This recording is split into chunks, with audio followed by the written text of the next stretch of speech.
পাঠের আয়োজন করা হয়েছে আগামী 7ই ডিসেম্বর। দেশের সবচেয়ে বড় হিন্দু সম্মেলন, নিঃসন্দেহে বলা চলে মেগা ইভেন্ট সনাতনীদের জন্য। অনুষ্ঠানে মুখ্যমন্ত্রী মমতা বন্দ্যোপাধ্যায়কে আমন্ত্রণ জানানো হয়। ইমেল মারফত আমন্ত্রণ জানিয়েছেন উদ্যোক্তারা, কিন্তু এখনো পর্যন্ত সেই ইমেলের কোনো উত্তর মমতা বন্দ্যোপাধ্যায় বা তার দপ্তর থেকে দেওয়া হয়নি। গত বছরও একই অনুষ্ঠানে আসেননি মুখ্যমন্ত্রী মমতা বন্দ্যোপাধ্যায়। এবছর কি অনুষ্ঠানে তিনি যোগ দেবেন? এবং বাকি ধর্মীয় অনুষ্ঠানে যেখানে আমরা দেখেছি মুখ্যমন্ত্রী মমতা বন্দ্যোপাধ্যায় তিনি বিভিন্ন সময় বিভিন্ন অনুষ্ঠানে পৌঁছে গিয়েছেন, তাহলে গীতা পাঠের এই অনুষ্ঠানে তিনি কেন হাজির হন না? এর আগে পূর্ববর্তী সময় যখন লক্ষ্যকণ্ঠে গীতা পাঠের আয়োজন করা হয়েছিল এই ব্রিগেড প্যারেড গ্রাউন্ডে, সেই সময় মমতা বন্দ্যোপাধ্যায় তিনি ব্রাত্য ছিলেন, তিনি উপস্থিত ছিলেন না। আর এবারও তাকে আমন্ত্রণ জানানো হয়েছে, কিন্তু সেই আমন্ত্রণের কোনো রকমের কোনো রেসপন্স মমতা বন্দ্যোপাধ্যায় তিনি দেননি। অম্বিকানন্দ মহারাজ তিনি এই বিষয়ে কি বলছেন শুনুন। লক্ষ্যকণ্ঠে গীতাপাঠ অনুষ্ঠানে রাজ্যের মাননীয় মুখ্যমন্ত্রী মমতা বন্দ্যোপাধ্যায়কে আমন্ত্রণ জানানো হয়েছিল, কিন্তু এই অনুষ্ঠানের তার পক্ষ থেকে কিংবা তার দপ্তর বা সংশ্লিষ্ট পশ্চিমবঙ্গ সরকারের পক্ষ থেকে কোনো রকম কোনো প্রত্যুত্তর আসেনি। যেটা অভিপ্রেত ছিল সেটাই হয়েছে। এ নিয়ে সন্দেহের অবকাশ তো কিছু নেই। একটা তোষণের সরকার চলছে। তো যে দুধেল গাইদের ভোটে, যে দুধেল গাইদের 30% ভোটে রাজ্যের মাননীয় মুখ্যমন্ত্রী তার ভোট ব্যাংককে কনসলিডেট করেন, যে কনসলিডেট ভোট ব্যাংক 30% যে গরু দুধ দেয় তার লাথি খেতে হয়, তাদের মদতপুষ্ট সরকার কি সনাতনী বা সনাতনী ধর্মাবলম্বী সাধু সন্তদের আয়োজিত বা যেখানে উদ্যোক্তারা স্বয়ং সাধু সন্ন্যাসীরা রয়েছেন বিভিন্ন ক্ষেত্রে, সেখানে আমন্ত্রণের কোনো প্রত্যুত্তর করবেন? ঋষা প্রেম মন্দিরের সম্পাদক নির্গুণানন্দ মহারাজ তিনি কি বলছেন শুনুন।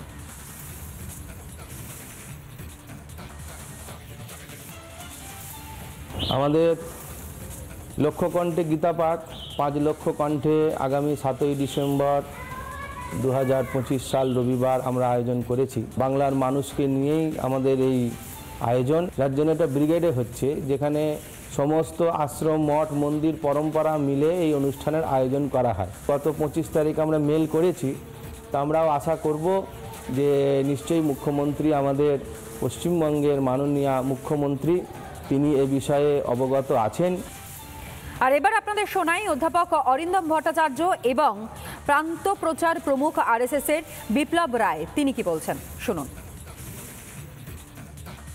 প্রায় 25 তারিখে আমাদের মাননীয় মুখ্যমন্ত্রীকে নিমন্ত্রণ জানিয়েছেন। আমরা যতটুকু জানি নবান্ন থেকে ব্রিগেডের দূরত্ব 5 কিলোমিটার। উনি গতবার বা গত দুবার আসেননি। আমরা আশা করছি সাধু সন্তদের ডাকে এবার আসবেন, নিশ্চয়ই আসবেন, কারণ উনি সমস্ত ধর্মের অনুষ্ঠানে যান, উনি ঈদের অনুষ্ঠানে যান, উনি বিভিন্ন রকম জগন্নাথ মন্দির উদ্বোধন করেন, সমস্ত কিছু করেন। ওনার এই সনাতন সাধু সন্তদের ডাকে ওনার আসতে আমি জানি না কোনো আপত্তি আছে কিনা। এটা সম্পূর্ণ অরাজনৈতিক অনুষ্ঠান, সম্পূর্ণ আমাদের সারা ভারত থেকে বিভিন্ন সাধু সন্ত আসছেন এবং আমরা চাইছি উনি এলে সর্বধর্ম সর্বদল সমন্বয়ের এই সনাতনের অনুষ্ঠান সফল হবে। গত 23, 24, 25 এই বছরগুলোতে গীতার জন্য যে ব্যবস্থা, গীতা পাঠের যে সাময়িক ব্যবস্থা, সেই ব্যবস্থা আর সারা পড়ল। নাগরিকরা সারা দেশ থেকে, সারা বাংলার থেকে তারা এটাকে আহ্বান জানাতে থাকলো। তাই এই বছর 5 লক্ষ কণ্ঠে গীতাপাঠ ব্রিগেডের মাঠে 7 তারিখ হবে। আমাদের পশ্চিমবাংলার মাননীয় মুখ্যমন্ত্রী মমতা ব্যানার্জি আসুক, এটা আমাদের কাম্য। উদ্যোক্তাদের কথা আপনাদের সামনে রাখলাম এবং একই সঙ্গে প্রত্যেকেরই একই কথা যে এত বড় একটা অনুষ্ঠান, এত বড় একটা কর্মযজ্ঞ, কিন্তু সেখানে মমতা বন্দ্যোপাধ্যায় তিনি উপস্থিত থাকছেন না কেন? এমনকি যে মেল তাকে করা হয়েছে, আমন্ত্রণ জানানো হয়েছে, তারও কোনো সদুত্তর তিনি দিলেন না। বিজেপির পক্ষ থেকে কি জানানো হচ্ছে আপনাদের সামনে রাখবো। সুকান্ত মজুমদার এবং দেবজিৎ সরকার কি বলছেন শুনুন।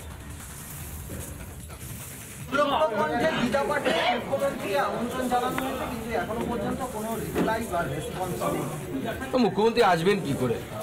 উনি তো রেড রোডের নামাজে যান, ওখানে আসতে পারেন না কোনো। এটা তো বোঝাই যাচ্ছে যে হিন্দু ধর্মের প্রতি মমতা বন্দ্যোপাধ্যায় একটা ইউজ অ্যান্ড থ্রো মোটিভে কাজ করার মতন মানসিকতা আছে।